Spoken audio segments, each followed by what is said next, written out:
Mon ami, mon ami, mon ami, je suis tellement content que tu sois là pour cette nouvelle émission. Et comme je le dis, mais je le dis régulièrement parce que je sais qu'il se passe toujours quelque chose lorsqu'on fait un face-à-face avec Dieu. J'entends tellement de personnes et je reçois tellement de messages de personnes qui ont expérimenté la puissance de Dieu dans leur vie au cours de ces émissions. Alors, je te dis, si tu es connecté là, maintenant, c'est pas un hasard, c'est parce que Dieu l'a voulu, il a forcément quelque chose à te partager. Et je suis avec Stéphane. Dieu te bénisse, mon frère. Merci Yanis. Le pasteur Stéphane Kadi. Merci d'être là. Merci à toi Yanis. Tu es pasteur à Beau-Soleil? Oui, à l'église de la Riviera, dans le sud de la France. Il fait beau là-bas. Beau-Soleil, magnifique, à côté de l'Italie, de Monaco, de Nice, les palmiers, la mer. Bon, il y a quand même des hommes à gagner, il y a du combat. Hein. C'est ce que j'allais dire, c'est pas parce que tout paraît idyllique que tout est bien. Il y a du péché, il y a des gens qui sont sans Dieu, il y a des gens pauvres, il y a des gens riches. Et chez les deux, il faut savoir amener l'évangile. C'est quoi ta vision pour l'Église? Alors, ma vision pour l'Église, souvent je dis à notre Église, notre vision, c'est le livre des actes des apôtres. Parce que je crois, Yanis, en réalité, que le livre des actes des apôtres, on y est encore. Il n'est pas fini. Il n'est pas fini. Quand tu regardes le livre des actes, par exemple, il y a 28 chapitres, mais il n'y a pas de conclusion. Ça se termine avec l'apôtre Paul qui est à Rome, dans une maison, il enseigne, etc. Mais il n'y a pas une vraie conclusion. Parce que je crois que le livre des actes va se terminer au retour du Seigneur. Et comme disait un ami à moi, ce n'est pas le livre des actes des apôtres, c'est le livre des actes du Saint-Esprit. Donc la vision qu'on a dans l'église dans laquelle je suis pasteur, c'est de continuer jusqu'au retour du Seigneur à écrire des pages du livre des actes des apôtres. Et c'est quoi que tu transmets comme message aux classes sociales différentes, mais avec un besoin profond, celui de se tourner vers le Seigneur? Alors nous, on opère et on travaille en collaboration avec l'Esprit de Dieu, avec le Saint-Esprit, parce qu'on croit à la parole, on prêche la parole, mais on prêche la parole et l'Esprit. Parce que la parole sans l'Esprit, c'est une lettre qui tue. Donc on prêche la parole et l'Esprit et on croit que le Saint-Esprit nous équipe pour atteindre des gens pauvres, des gens riches. Et souvent, on travaille avec la révélation du Saint-Esprit, c'est-à-dire les dons spirituels. Et on est souvent confronté à des situations où on rencontre des gens et on est à l'écoute de ce que le Seigneur veut leur dire. Et bien souvent, on laisse les dons spirituels se manifester. Comme dans le livre des Actes des Apôtres. On voit que le Saint-Esprit va parler. Il parle à droite, il parle à gauche, il se passe des choses. Justement, parlant des actes, j'avais un texte à te partager. Acte 1, verset 8. Mais vous recevrez une puissance, le Saint-Esprit survenant sur vous, et vous serez mes témoins à Jérusalem, dans toute la Judée, dans la Samarie, et jusqu'aux extrémités de la terre, à Monaco, à Nice. À Beau-Soleil, allez. À Beau-Soleil. Est-ce que c'est un verset qui te parle? Je sais qu'enfant, oui. Tu as été marqué, tu le disais oui. Au cours d'une émission, par la puissance du Saint-Esprit. Et est-ce que ce verset, tu le vis, tu le transmets, tu le respires? Est-ce que finalement, le Saint-Esprit fait partie intégrante ça, c'est sûr. De ton ADN? Ça, c'est sûr. D'ailleurs, le mot puissance, là, dans le grec, c'est dynamis, qu'a donné le mot dynamite. Et ça veut dire que je crois que le Saint-Esprit, c'est de la dynamite. Et quand je prêche l'Évangile, je prêche avec une soif de le voir se manifester, de le voir libérer, guérir des gens. Par exemple, juste avant là, de venir ici, vous rejoindre, il y a une dame qui a témoigné dans mon église en disant qu'un mardi soir, alors qu'on prêchait l'Évangile, on s'attendait au dynamisme, à la puissance de Dieu, aux dons spirituels qui se manifestaient. Et elle est venue sur le devant, on a prié avec cette dame. Et cette femme-là, elle avait un cœur abîmé. Et elle pouvait faire des fois des tensions qui montaient à plus de 20, 22, 23, risquer un AVC, etc. C'est une femme qui a fait des burn-out, elle a travaillé dans le milieu hospitalier, etc. Et on a prié pour elle un mardi soir, la puissance de Dieu, le dynamisme de Dieu l'a traversée. Elle a été comme propulsée, la gloire de Dieu est venue sur elle. Et elle a témoigné qu'elle a vu son médecin. Sa tension aujourd'hui est complètement normale et son cœur qui était vieillissant a été comme restauré par Dieu. Et le terme que le médecin a employé, vous avez un cœur de jeune fille. Elle a été totalement guérie par le Seigneur. Cette même femme avait du mal à marcher. Dans une de nos réunions, au début, elle s'est convertie, elle avait du mal à marcher. Elle avait fait un burn-out, tout avait lâché, etc. Et on a prié pour elle, on lui a imposé les mains, et elle s'est mise à marcher, marcher, marcher. Elle a repris son travail, elle a repris des forces. Ça s'appelle la vie de l'esprit, Yanis. Est-ce que pour toi, cette vie de l'esprit est encore probante, visible, palpable au sein de la vie des chrétiens? Alors, je crois que ça, en tout cas, c'est ce que Dieu veut pour tous les chrétiens. Le texte que tu as lu, vous recevrez une puissance et vous serez mes témoins. Ce n'était pas juste pour les 120. C'est une promesse qui est là jusqu'au retour du Seigneur. La promesse est pour vous, vos enfants, en aussi grand nombre que le Seigneur, notre Dieu, les appellera. Maintenant, il faut une soif, Yanis. La Bible dit que Dieu donne à boire à ceux qui ont soif. Si les gens veulent vivre une vie traditionnelle, une vie religieuse, une vie train-train, etc., ils vont passer à côté de ce message-là. Mais si les gens vraiment cherchent ce dynamisme, cette présence du Saint-Esprit, ils vont vivre les dons spirituels, ils vont les expérimenter au quotidien. C'est ce qui s'est passé chez toi? Est-ce qu'il y a eu un point de bascule où Stéphane est devenu finalement un homme de Dieu, prêchant avec le feu de l'Esprit? Alors moi, ça a commencé comme ça. J'ai commencé à voir déjà mon père manifester des dons spirituels. Et j'étais très surpris dans les réunions de voir des révélations, parce qu'il y a plusieurs types de dons, je n'ai pas le temps d'en parler, il y a les dons d'inspiration, de révélation et dons de puissance. Et dans les dons de révélation, il y a la parole de connaissance. Et je voyais mon père régulièrement donner des paroles de connaissance. La parole de connaissance, elle rappelle, elle marque la vie présente ou passée de quelqu'un. Et souvent, des gens ils disaient, mais comment le pasteur, par exemple, j'ai un beau-frère à moi, c'est mon beau-frère aujourd'hui, il était aussi gardien dans les prisons. La première fois qu'il est rentré dans l'une de nos réunions, il était là, il ne savait pas si Dieu existait, il avait reçu un prospectus. Il est rentré et mon père a donné une parole de connaissance. Et il a dit comme ça, il y a quelqu'un qui est là, ta cuisine, elle est comme ça, tu pries le soir, tu es sur une table en bois, il y a un paquet de cigarettes sur ta table et il y a un verre de vin. Et voilà ce que tu dis à Dieu.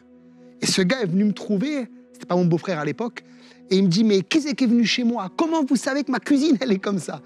Et là, je lui dis, personne n'est allé chez toi, mais c'est le Saint-Esprit qui t'a vu.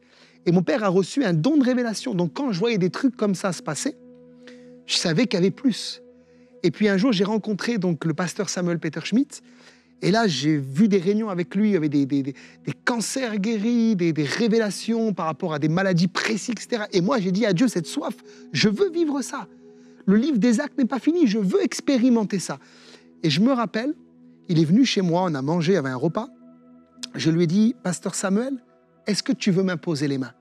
Parce que j'avais lu dans la Bible que Paul avait reçu les dons par imposition des mains des anciens. Il y a comme une transmission d'onction. Et donc, il a prié pour moi et j'ai senti quelque chose se passer.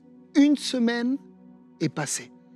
Et la semaine d'après, j'étais dans une réunion d'église, dans mon église. Je n'étais pas pasteur à l'époque. Et j'entends que Dieu guérit une femme qui ne devait pas venir au culte, qui a un problème de dos, et Dieu me donne le nom de la maladie, etc. Et donc, je manifeste ce don spirituel. Et ce jour-là, il y avait une femme qui, justement, ne devait pas venir, était bloquée, elle souffrait dans son dos, elle a été instantanément guérie. Et là, ça a été le début de quelque chose pour moi. Waouh, le Dieu de la Bible se manifeste. Le Dieu de la Bible guérit encore aujourd'hui. Et maintenant, partout où je vais, partout où je prêche, je m'attends à voir les dons spirituels, que ce soit le don de foi, le don des guérisons, la prophétie ou autre, se manifester pour le peuple de Dieu. C'est important ce que tu dis, tu l'as dit 2 fois dans l'expectative, et maintenant, je m'attends. Et tu dis, Dieu donne à boire à ceux qui ont soif. Et il y a peut-être quelqu'un là qui a soif et qui se dit, moi aussi, je veux vivre les dons de l'esprit, je veux que ma vie change. Et c'est vrai, finalement, quand tu lis la parole de la Bible, vous êtes le temple du Saint-Esprit. Donc forcément, le Saint-Esprit doit avoir sa place dans notre cœur. Forcément, le Saint-Esprit doit opérer au travers de nous. Il doit nous utiliser à bon escient, comme il a utilisé les disciples, l'Église primitive. Oui. Et je sais que tu en parles, tu en as parlé, c'est quelque chose qui t'a marqué et tu vis encore aujourd'hui des choses surnaturelles. Tu témoignes tellement de cela. Peut-être qu'il y a quelqu'un qui veut vivre ça. Est-ce que tu peux prier pour lui? Oui, je vais prier pour vous. Et si en tout cas vous le voulez, je vous encourage à continuer à le chercher. Avant de prier, je vous encourage vraiment à le faire, parce qu'avant que le pasteur Samuel prie pour moi, ce que j'ai oublié de dire, Yanis, c'est que j'ai prié moi aussi pendant plus d'une année pour les recevoir. Et le pasteur Samuel, ça a été quelque chose qui a été le déclencheur. Et peut-être que vous priez, et je veux croire que cette prière qu'on va faire maintenant ensemble sur le plateau va être le déclencheur pour quelqu'un qui prie déjà et qui aspire et qui recherche la manifestation des dons spirituels. Alors Seigneur, On est devant toi, alléluia, ton feu est là, ton onction est là, ta puissance est là. Comme on l'a dit, Seigneur, avec Yanis, tu n'as pas changé. Tu es le même hier, tu es le même aujourd'hui, tu es le même pour toute l'éternité. Et tu veux que ton peuple soit revêtu de cette puissance, de ce dynamisme, de ce manteau, de cette onction, de cette huile fraîche. Et je prie, Père, pour ceux qui maintenant cherchent, aspirent à la manifestation des dons spirituels, pour que tu viennes les toucher. J'appelle des paroles de connaissance, j'appelle des paroles de sagesse, j'appelle le don de discernement des esprits, le don des guérisons à se manifester. Maintenant, recevez que ces choses opèrent dans vos vies, dans le nom de Jésus-Christ, et ne vous limitez pas. La pensée que Dieu met dans mon esprit, c'est ne vous limitez pas. Ne vous limitez pas. Dieu a plus. Dieu veut vous donner ces choses. Dieu veut vous équiper maintenant et recevez dans le nom de Jésus que là où vous soyez, maintenant vous commencez à ouvrir votre bouche et Dieu la remplit. Merci Père, tu le fais maintenant au nom de Jésus-Christ. Amen, Seigneur. Le monde a besoin d'être abreuvé par Dieu. Beaucoup de personnes ne connaissent pas Dieu et beaucoup de chrétiens n'arrivent pas à évangéliser parce qu'ils mettent de côté le Saint-Esprit. Oui, oui. C'est vrai ce que tu dis et ça me fait penser à un texte dans le livre des Hébreux où il est dit que les dons spirituels étaient là pour confirmer dans le livre des Actes la prédication et le témoignage des apôtres. Alors la première chose que je voulais dire, c'est d'abord, pour vivre les dons, il faut témoigner. Si les gens sont là et veulent juste les dons pour avoir les dons, pour rester chez eux, dans un canapé, être confortable, ou faire des followers sur Internet, ne demandez pas les dons spirituels. Les dons sont là pour confirmer la parole. La Bible dit que les miracles sont là pour accompagner la prédication de l'Évangile. Donc la première des choses, c'est qu'il faut témoigner, il faut se lancer, il faut y aller, il faut prier pour un malade. Il faut oser dire à quelqu'un, je vais prier pour toi. Mais une fois que vous le faites, il faut ensuite croire que Dieu peut vous utiliser pour que les dons spirituels puissent se manifester. Alors ça peut être de manière très pratique. Par exemple, ça m'arrive souvent, quand je prie avec des gens, j'ai des images. J'ai des images. Par exemple, je peux avoir des noms de maladies qui viennent. Alors, au lieu de dire de manière pratique, ainsi parle l'Éternel, tu as cette maladie, il ne faut jamais faire ça, Yanis. Vaut mieux dire aux gens, excusez-moi, surtout quand c'est des convertis, est-ce que cette maladie, vous l'avez peut-être, vous l'avez déjà eue, ça vous parle si je vous dis ça? Et souvent, les gens sont interpellés, ils disent, mais oh, comment vous savez que je vis ça? Comment vous savez que j'ai mal là? Et là, vous pouvez commencer alors à prier pour ces gens-là. Ou par exemple, quand je suis auprès des personnes qui ont des angoisses, des peurs, des craintes, du stress, j'ai comme le mot angoisse qui monte dans mon esprit. Et là, je peux commencer à dire aux gens, est-ce que vous vivez des angoisses? Et bien souvent, c'est vrai.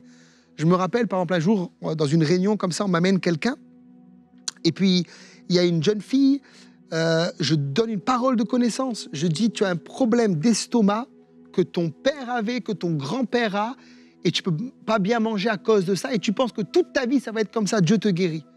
Et cette fille-là m'a dit, je ne croyais pas en Dieu. Je ne croyais pas dans l'existence d'un Dieu suprême, d'un Dieu qui est au-dessus de tout. Mais pasteur, je ne peux pas dire le contraire. J'ai été guéri ce jour-là. L'estomac, c'était moi. Et cette fille-là, jusqu'à aujourd'hui, elle sait que le Dieu de la Bible est vrai. Donc, c'est témoigner, il faut y aller. Et deuxièmement, il faut être à l'écoute, il faut se lancer. Zacharie 4, verset 6, un verset que tu dois connaître et chérir. Ce n'est ni par la force ni par la puissance, mais par mon esprit.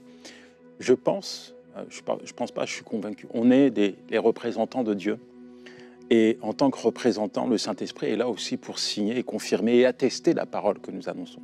Voici les miracles qui accompagneront ceux qui auront cru en mon nom. Et en tant que chrétien, on est appelé à opérer dans le surnaturel. On vit dans un monde naturel, mais on opère dans le surnaturel. Il faut être dans cette dimension. Parce qu'aujourd'hui, beaucoup de chrétiens ont peur de témoigner parce qu'ils regardent à leurs propres ressources. Oui. Et quand tu regardes à tes propres capacités, tu arrives à un constat. Tu ne peux rien faire. Oui, oui. C'est vrai ce que tu dis. Mais c'est pour ça que pour rentrer dans le monde surnaturel, Yanis, il faut être connecté au Dieu surnaturel. Si les gens sont connectés que dans le monde visible, ce que l'on voit, ils ne vont jamais vraiment se lancer dans la vie de l'esprit. Et je crois que c'est important, par exemple, chez moi, comment ça se manifeste? Je parle beaucoup en langue. Et on voit dans la Bible, par exemple, quand dans Acte 19, verset 6, l'apôtre Paul va annoncer le baptême de l'Esprit et prier pour le baptême de l'Esprit à Éphèse chez 12 personnes, ils vont parler en langue et prophétiser. Et je crois que le baptême de l'Esprit, ça active les dons spirituels. Donc souvent, pour me déconnecter, comme tu dis, du monde visible, des choses terre à terre et rentrer dans le monde invisible, ben, je passe par cette porte qui est le baptême de l'Esprit, le parler en langue. Je prie en langue, je prie en langue, je prie dans l'Esprit, je prie dans ma voiture, avant les réunions, je prie avant de prêcher, dans la louange, je m'édifie, je prie. Et j'arrive à un moment où je suis tellement saturé, je suis tellement débordant qu'il faut que ça sorte. Et quand ça sort, ben, ça peut être une prophétie, ça peut être un don des langues que je vais interpréter, qui est différent du parler en langue initial du baptême de l'Esprit. Mais souvent, c'est une porte d'entrée pour la manifestation des 9 dons spirituels. Tu commences par la prière. Je commence par la prière. Tout commence par la prière, tout finit par la prière. Mais c'est tellement important ce que tu dis. Parce qu'on cherche la puissance, les miracles, les signes, les prodiges, mais on en oublie l'essentiel. On néglige même l'essentiel. Ouais. Je suis de plus en plus interpellé et je prêche de plus en plus sur la présence du Saint-Esprit, l'œuvre du Saint-Esprit au travers des chrétiens, parce que je pense que le Saint-Esprit est un célèbre inconnu dans la vie du chrétien. C'est juste, d'ailleurs, quand tu regardes dans le livre des Actes, pour revenir à ce livre, tu parlais d'Acte 1, verset 8 tout à l'heure, du Saint-Esprit qui allait descendre pour faire de nous des témoins, ben, ils l'ont vécu dans la prière. Acte 2, ils étaient en train de prier, ils n'étaient pas en train de faire un match de foot. Ils étaient en train de chercher Dieu, et c'est pendant qu'ils priaient que le Saint-Esprit est descendu sur eux, des langues de feu leur sont apparues, et qu'est-ce qu'ils ont fait? Yanis, c'est intéressant, ils ne sont pas restés dans la chambre haute, ils sont sortis dehors. Et Pierre, le premier, c'est celui qui a prêché. 3000 âmes sont venues au Seigneur. Et comme tu dis, souvent aujourd'hui, c'est 3000 prédications pour une âme. Là, c'est une prédication, 3000 âmes, parce que le Saint-Esprit n'était pas l'illustre inconnu de Pierre. Il était rempli. Il vient d'être baptisé du Saint-Esprit. Et sa prédication a eu un impact. S'il y a des hommes qui nous regardent ou des femmes qui sont là et qui prêchent l'Évangile, j'aimerais vous encourager à prêcher sous l'onction du Saint-Esprit. Et c'est là que ça produit du résultat. C'est là qu'il va se passer quelque chose. Il y a des convictions de péché qui vont venir, il y a des cœurs brisés qui vont être restaurés, il y a des malades qui vont être guéris. Yanis, c'est tellement extraordinaire les dons spirituels. C'est tellement glorieux. Aujourd'hui, sans la présence du Saint-Esprit, tu ne prêches pas. Non. En fait, honnêtement, s'il n'est pas là, je serais vraiment très très mal. Tu ne peux pas opérer dans le surnaturel s'il n'est pas là. Je ne peux pas. Maintenant, Stéphane, il y a beaucoup de personnes qui nous écoutent et je suis certain qu'ils disent Amen à tout ce que tu dis. Mais à côté de ça, tu as dit également, voilà l'attitude qu'on doit avoir si on veut voir le Saint-Esprit opérer dans notre vie, il faut prier. Mais il y a beaucoup de personnes qui éteignent la présence du Saint-Esprit, qui ne mettent pas en avant le Saint-Esprit, qui vivent une vie diamétralement opposée à celle que Dieu souhaite. Ils vont à l'église le dimanche, ils entendent la parole de Dieu, ils sont parfois conditionnés mentalement, et puis, dans leur vie de tous les jours, ils n'arrivent pas à laisser le Saint-Esprit prendre toute la place. Et ce n'est pas la lumière de Dieu qui brille, c'est les ténèbres dans leur attitude, dans leurs propos même. On se dit, mais où il est le Saint-Esprit? Alors, ce qui est sûr, c'est que pour vivre la vie de l'Esprit, il faut que la chair diminue. Une sanctification. Sanctification. C'est ce que Jean-Baptiste disait, il faut qu'il croisse et que je diminue. Et si vous laissez peu de place, en fait, le Saint-Esprit, c'est un gentleman. Si vous lui laissez peu de place, alors il va peu se manifester. Si vous lui laissez beaucoup de place, alors il va beaucoup se manifester. Et comme tu disais, il faut se sanctifier, il y a des choix à faire. Il y a des choses, par exemple, peut-être que je regarde à la télé, il y a peut-être des gens que je fréquente, il y a peut-être une manière de parler, un vocabulaire. D'ailleurs, l'apôtre Paul dira dans Éphésiens 4, « N'attristez pas le Saint-Esprit de Dieu ». Et il va donner une liste de choses qui l'attristent, l'amertume, la calomnie, la dispute, les paroles mauvaises, etc. Toutes ces choses, comme tu dis, si je ne me sanctifie pas, le monde, ben, il aura peu de place. Tu ne peux pas être imprégné du monde et être imprégné du Saint-Esprit. Exactement. Je crois qu'en fait, c'est cette image dans la Bible d'Ézéchiel qui va vivre ça. Dans Ézéchiel 47, il va avoir de l'eau jusqu'aux chevilles, de l'eau jusqu'aux genoux, de l'eau jusqu'aux reins, et il va nager dans le fleuve. Et c'est exactement ce qui se passe quand on rencontre le Seigneur, c'est de l'eau jusqu'aux chevilles. Le baptême de l'Esprit, c'est de l'eau jusqu'aux genoux. Mais pour avoir, après de l'eau jusqu'aux reins et nager dans le fleuve, c'est la sanctification. Il faut y aller, il faut couper, il faut rentrer dedans. Il faut sauter dans le fleuve de Dieu. Et c'est là souvent quand on a... Vous savez, quand on dit aux gens de rentrer dans l'eau, il y a une forme d'abandon. Il y a une forme d'abandon. Je ne contrôle plus rien. Et c'est quand je ne contrôle plus que lui prend le contrôle. Et c'est là souvent que les dons spirituels se manifestent. Les plus beaux miracles, les plus belles guérisons, les plus belles délivrances, je les ai vécues quand il a pris le contrôle. Je me rappelle dans une réunion comme ça, un dimanche matin, Waouh, c'est la Pentecôte, le Saint-Esprit descend, des baptêmes de l'Esprit, la gloire de Dieu. Le lieu est imprégné de cette présence de Dieu. Et tout d'un coup, le Seigneur me dit, prie pour les malades. Prie pour les malades. Alors j'aurais pu dire, ouais, mais c'est un culte d'adoration. Dieu me dit, prie pour les malades, perds le contrôle, laisse-moi prendre le contrôle, moi. Alors je mets à prier pour les malades. Et il y avait un homme qui s'appelait Gilbert. Il est auprès du Seigneur aujourd'hui. Il était au fond de la salle, tout au dernier rang. Et Gilbert était né avec des cervicales qui étaient collées depuis son enfance. Donc quand il voulait tourner la tête, il devait tourner tout le corps entier. Il ne peut pas faire comme ça avec sa nuque. Tout était collé. Et à ce moment où on prie pour les malades, la puissance de Dieu le visite, il sent dans ses cervicales quelque chose qui se passe. Et il va faire un contrôle chez le médecin. Et il a les radios avant, il a les radios après. Les cervicales se sont décollées. Il a été complètement guéri à l'âge de 50 ans. Il est auprès du Seigneur, mais son épouse, je la connais aujourd'hui, elle se rappelle encore de ce miracle. Ça, c'est quand j'ai perdu moi le contrôle et que j'ai laissé le contrôle à Dieu. Il se passe des choses extraordinaires. Alors, parfois, on se dit aussi, mais tout ce qu'on entend du Saint-Esprit est réservé à une élite, aux pasteurs, aux leaders, aux prophètes, aux évangélistes. Mais pas pour moi. Moi, je ne suis pas leader. Moi, je suis juste un partisan de l'Église. Mais est-ce que c'est réservé à une élite ou c'est pour tout le monde? Alors, dans Acte 2, il va dire, l'apôtre Pierre, que dans les derniers jours, je répandrai, dit Dieu, de mon esprit sur toute chair. Vos fils et vos filles prophétiseront. Les jeunes gens auront des visions et les vieillards auront des songes. J'aime ce que dit la Bible. Il dit que dans les derniers temps, il répandra de son esprit sur toute chair.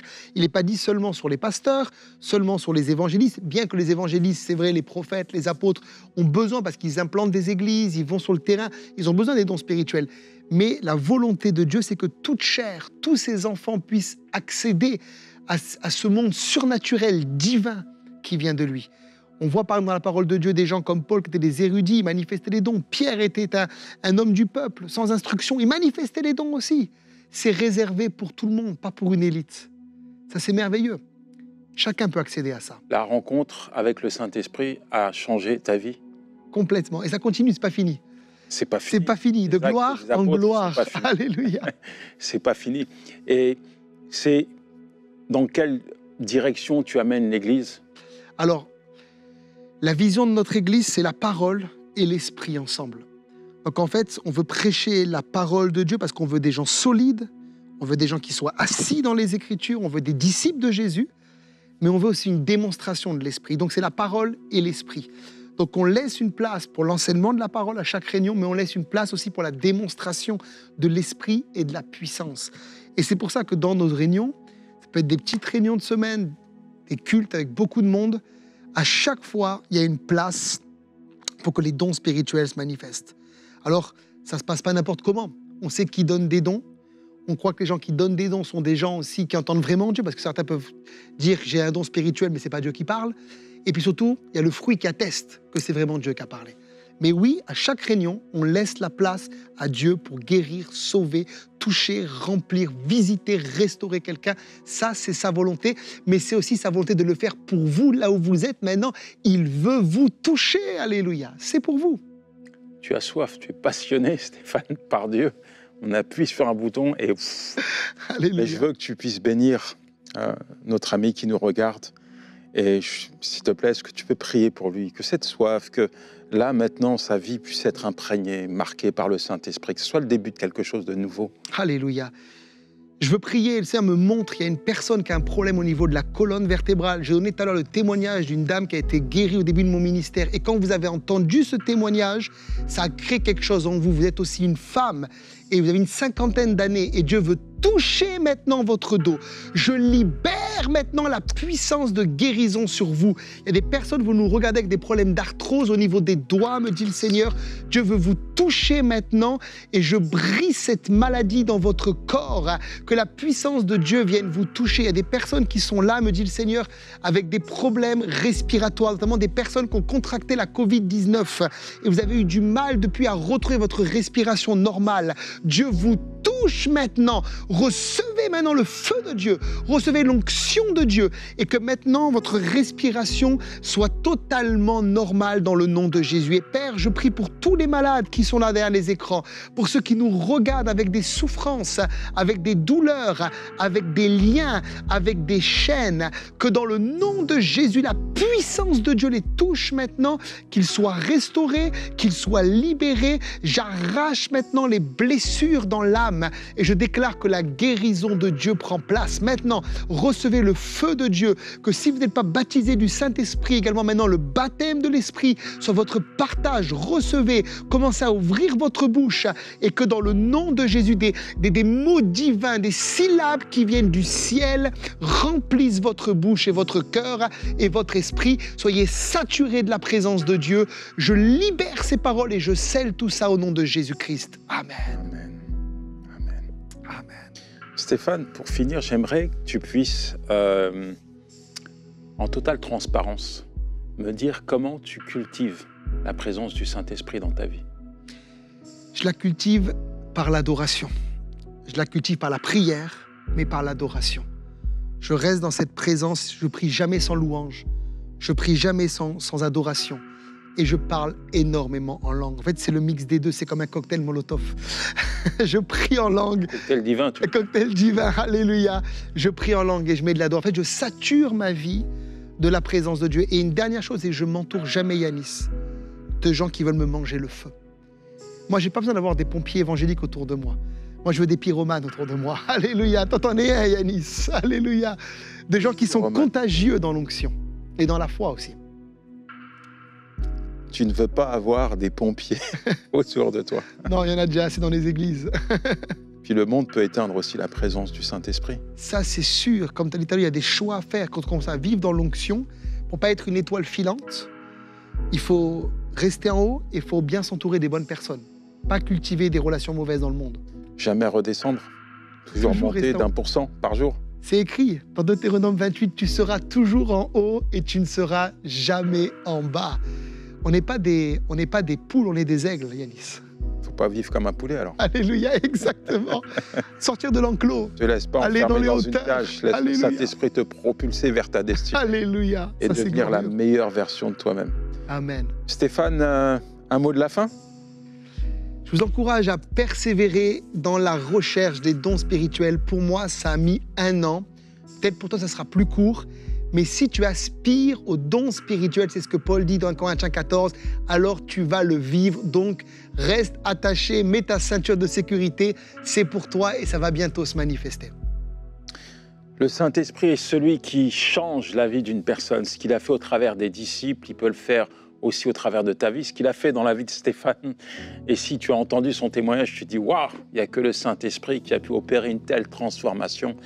C'est biblique parce que la Bible dit si quelqu'un est en Christ, c'est une nouvelle créature. Les choses anciennes sont passées, voici, toutes choses sont devenues nouvelles. Aujourd'hui, tu es appelé à opérer dans une dimension supérieure que le naturel, dans le surnaturel de Dieu. Alors que le Seigneur te bénisse, garde bien ce que tu as reçu de sa part et je te dis à la semaine prochaine. Ciao, merci Stéphane. Merci Yanis. Dieu te bénisse et à la prochaine. Merci Yanis.